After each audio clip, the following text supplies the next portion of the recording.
So, your character, Aurora. It was a character that I loved, and it was a character that I hated. And loved to hate? Yes, Yeah. exactly. Yeah. How was that like playing a character like that? I thought it was incredibly interesting. Yeah. I think a lot of the time you are boxed into you were the good guy or the bad guy, or you're the main person that everyone loves, or you're the conflict driver on the side. And I thought it was a very interesting and very smart choice by the writers to bring in a character like Aurora that. And I think is something that they really like to do on the originals, which is there is no quintessentially good or bad person. There are just people, essentially. Yeah. I always laugh about it. I'm like, they're telling the story of humanity, that everyone's from a context and different and see things from their perspective, and no one is fully good or fully bad. We're all just human, and it's just ironic that they are not. They are the undead. But it's a very human story about undead people. So what I loved about Aurora was essentially that she made a lot of dumb, maniacal decisions, but they told her backstory, which is such a beautiful gift to an actor. For me to even, first of all, know my backstory, second of all, to have been able to live it, even just through Ep 5, and then we had a couple of flashes through different episodes. But it informed me so much, and it gave so much more power to the performance and power to the drive of the love and the hate between Aurora and Klaus, but also her connection with her brother. And I had such a strong point of view to every single character. Like, there was no water under the bridge between anyone. Like, everything was still so alive and so strong. So I think that's what made her so alive and so lovable. And also, like, she's the bipolar, 1,000-year-old bipolar vampire. Like, there are just no boundaries. There's no boundaries as a violin, as a vampire. Wow, dyslexia. There's no boundaries as a vampire as it is. But when you add 1,000 years of suffering from bipolar on top of that, and her, various issues, it made her boundless for me. And thank God for the writers allowing me to do that. And for the directors at the time, they would kind of push me in a direction of like her being a little crazy. But then I was I was allowed to be so alive in the scenes that, she would. And instinctively it was great because, some scenes I'd be laughing where I should cry instead. Or the other great thing was in all her flashbacks, you see the innocent, human, beautiful, young, tortured victim Aurora, who has got so much power and love to give, but is like tortured by her life, circumstances so much greater than her. So I think when I got to bring that element of her into the maniacal, crazy, blood mongering, killing vampire crazo that she was. There are moments where like I get something that I like, very childlike and very like she was playing a game. Yeah. So I would get the thing that I needed for this part of my plot, and I would like giggle and clap. Yes, I got it. And it's, you don't often get to see characters like that. They can very often be like, kind of predictably boring, or they have to be sensible, or they have to like be in a box of what that caricature is. But Aurora didn't have any of that. She was just like, let's go for it. Let's be crazy. And, so that was really, really fun. And I think that's, and I didn't want to just play a character that's like, oh, typical, it's the villain to the Michelson, so we're all going to hate her because she's the villain, plotting forward the Michelson story. But it was like, you actually, and that's essentially what she was, but because of the way I got to play her, and because of the kind of youth and silliness and unpredictability and the finding the pleasure in the game of it all, I think it drew. I don't think people were supposed to like her as much as they did. Even one of my favourite characters. Yeah, because she's so fun. Yeah, and I don't think it was necessarily supposed. I think she was meant to be this like seductress. At first when they wrote her, I think she was meant to be a bit more like, I'm plotting things and I am sexy. And, but as we played with her more, this childlike fun really came out, which really evened out her character, and I think made her very interesting to watch and very interesting for me to play, and drew people more so than I think anyone expected into the like, I want to hate her, and I know I should be hating her, and I know instinctively that she's a character that I shouldn't like. She's killing the people that I've followed for the last 2 seasons, or trying at least. Didn't quite get there. But I can't help it. Like, I love her, but I hate her for doing this. And how, especially when you have a ship, if you're really into like Camille or... I was rooting for you together. Oh, really? You, Chlorora. Do it. Chlorora. And then, We had about a five minutes on screen of like nice stuff together, but I was rooting for it too because I was like, I totally believe it, and of course I have to because I'm telling the story. I'm the, this is, I have to justify it. I'm the actress, but I totally got it. I was like, that love of your life that you find when you're young and you just never get over it, and she could just never move on from the experience she had with him, and I think they really did get each other, and I just think there was just so much crap that went down, but. I don't know.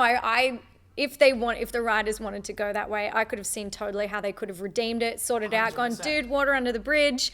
Your brother did that? No way. My brother did this. What? Total misunderstanding.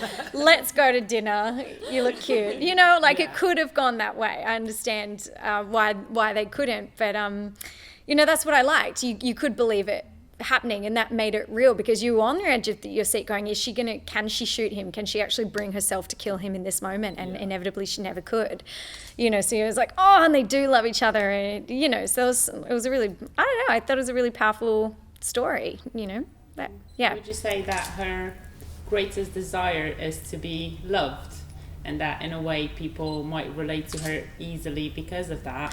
Yeah, definitely. I think she's a maniacal 1,000-year-old bipolar vampire, sure.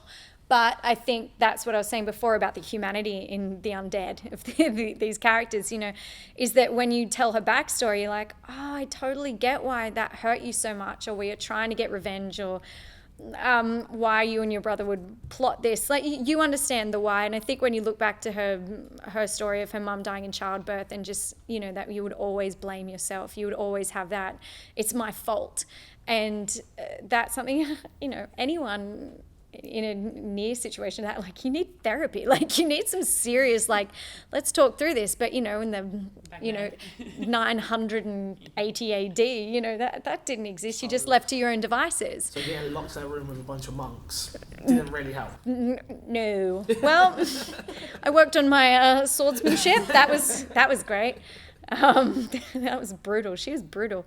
But yeah, I think definitely at the end of the day, it was a really human story about someone who did just want to be loved, and someone who felt so much guilt and pain from the day she was born, and her father resented her because her mother died giving birth to her, and she always just felt like she was this burden on the world. So of course that would bleed into your belief about yourself as a person, and when you've gone through all that, and then there's this powerful guy that sees you and loves you and gets you, and you see each other, you get each other, and you finally feel like you found somewhere where you belong or you're understood. And especially that big scene where she's like, dude, we're as messed up as each other. Like, I get you. You tried to kill your mom? No way. I did. Yeah. Like, I'm laughing. I shouldn't. But clearly I've been in this character too long. I'm going a bit crazy. But when they have that moment together where they, like, just go, oh, dude, I get it. And I get you, and I've found a home in you. I think that was the most free from her burden of guilt and pain that she'd felt her whole life. And so, of course, she would associate that with him forever, and, always have that dream of being with him because he got it. He was as crazy as her. And I think there's a real beauty in that. And there's that Dr. Seuss quote. It's like, I've forgotten exactly what it is, but when you find the person who matches your crazy, it's like you found the one. I get your crazy, you get my crazy. I think they had that. So, yeah. So what's been the highlight for you for both your character in the show and for you as an actress of being part of it? I think the boundlessness of Aurora, the playfulness of Aurora, because I've played a lot of people who are like me, like, oh, the teenage surfy girl, the teenage kind of surfy girl.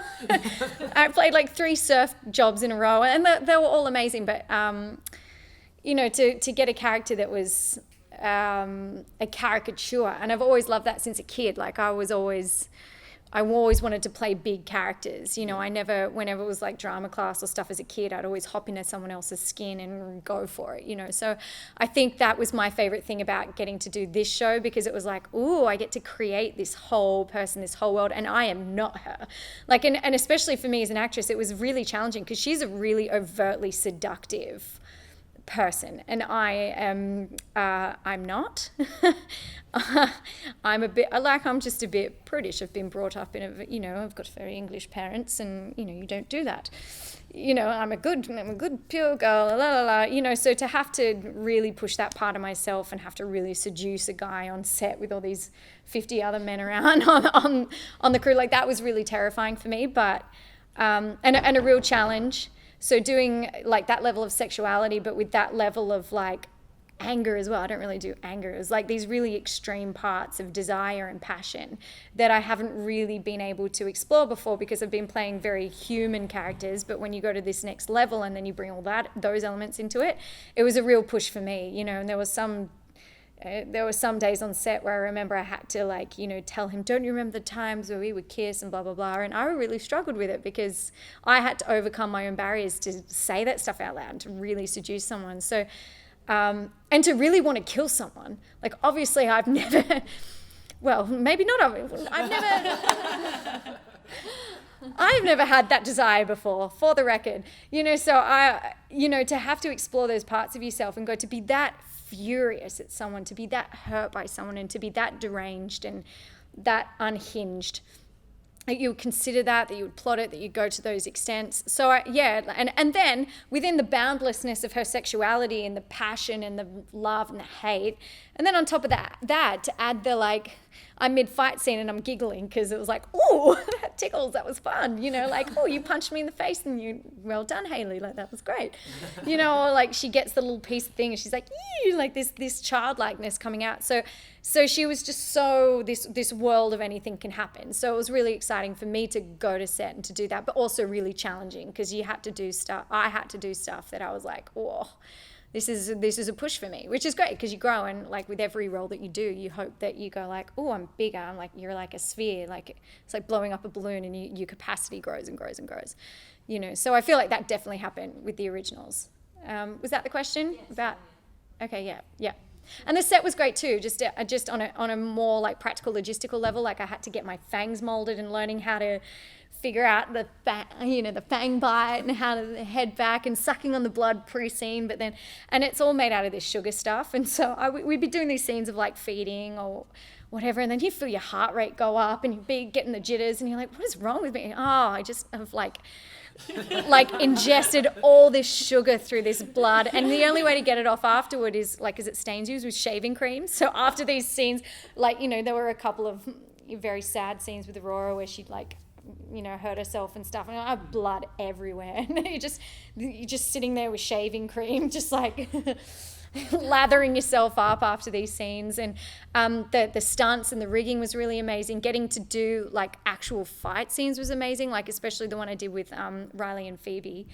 I think it was at 7. I'm in a pair of heels and this crazy dress and this crazy wig on, and we really had to go at it, and it was fierce. And my poor stunty in these, she is not used to fighting in heels. So the practicalities of, that what a high concept show demands was a baptism of fire for me as well. Because I was like, whoa, okay, that, all this blood, and how do I wrangle that? And is it on my eye? And mid-take, and you got blood in your hair. And then there was this one where they had to throw, where Klaus frisbeed a sign into my side.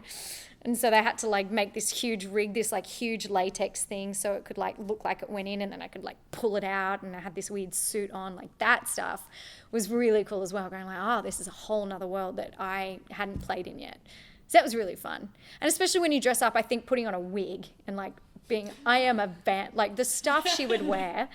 And and you put fangs in, it's I am not me anymore. You're transported into this person, and it's this really fun ritual for me. I had a similar thing. I was on a show called Home and Away, and I had this I played this character called Ruby, and she always wore this feather in her hair, and it was the thing. It's when I put the feather in, I'm Ruby, and when I get it out, it's I'm back to me. So I got to have that with the wig and the craziness. So I'd take off the wig and I'm oh. Whew, okay, the craziness is marginally subsided. Now I'm just normal me crazy, Yeah, that was cool. It's all right. What was your favourite episode to shoot? Well, I loved the flashback stuff, 5, but I think at that point Joe and I really still getting to know each other. I'd only had like end of ep teaser, then boom, whole episode. So if I got to shoot episode 5 with the rapport that I'd built on set and the confidence I built on set, maybe at like 12, that episode, I would have loved to do it again then, but I was still really happy where it was. It was part of the progression, you know. But I also really loved the Thanksgiving dinner was just hysterical with all the boys, because we were just like we were just laughing the whole time. That was great. But in terms of the work that I did, I think some of my favorite stuff was actually Ep 18, like the last scene where I've got him chained up, and I'm just like, I did really get to have that, like, I actually, even if she's deluding herself, which I think she was a bit, because when she finally got syringed, you couldn't see it very well because it was an awkward angle, but I really had this moment of me looking at him going, oh no, this is, as she knew she was, you know, getting put under some spell, she still had to look at him and be like, you know, and the pain of that. But I think at 18, she really got to have this, like, what have I been doing this whole time? Who even are you? Like that Beyonce moment of like, I'm sorry, what? You did what to me? And I'm what? No, stuff you. Like, who do you think you are? And you these like failed seductions. Like, it's actually comical to me. So it's really empowering because I'd spent an entire show being under his spell no matter what, despite myself. And then this final episode, it was like this full freedom of like, oh, no. Not anymore. I'm done. And she got to like kind of, you know, get the power back a bit and be a bit more empowered in herself and not be under his spell. But I truly think that it was a bit of a self-delusion. I think when push comes to shove, she would still want to be with him. What's next for you now? I shot a pilot called Miranda's Rights, which is being shopped around a bit, so hopefully that comes with something. But that was an awesome experience. That was totally different. That was like a lawyer thinks vampire lawyer, very different. That was great, and that was a drama. I love comedy as well, so I'm going to be looking out for that kind of stuff. I have an Aussie film I might do, so music stuff, that'd be fun. So yeah, I think it's just, and I don't actually even know what's going to happen for season 4, so I don't think they know what's happening in season 4. They're sitting around tables and plotting now. So I guess anything is possible. So we're just kind of seeing where everything lands. What would you like to see happen with season 4 if you could have anything happen? Anything? I'm such a romantic. Like I want to get the guy, you know, or the guy, you know, I would love to have at least just one episode of like, for me personally, for my character personally, I would like to have Aurora and Klaus to be like, water under the bridge, baby. Like, I get it. Let's go to dinner and like enjoy each other's company. Because there were a couple of scenes like where he's taking her around the city, and it was really, and they went to dinner, and I don't know, they just kind of got each other. I really enjoyed that stuff, and they could laugh together. Like Klaus doesn't laugh a lot, you know. So I liked that she brought that out of him. At least a smirk, at least a Joe smirk. That was it's a luxury. It's good. But in terms of the show as a whole, I think they've really shaken things up with the characters. They've, you know, done a huge turnover. So I would like to see them really focus on the immediate family unit. I don't know. It'd be cool if Rebecca came back for a bit more, a couple more episodes. I like her popping in and out, and Nathaniel as well, and Casper. He's really cool.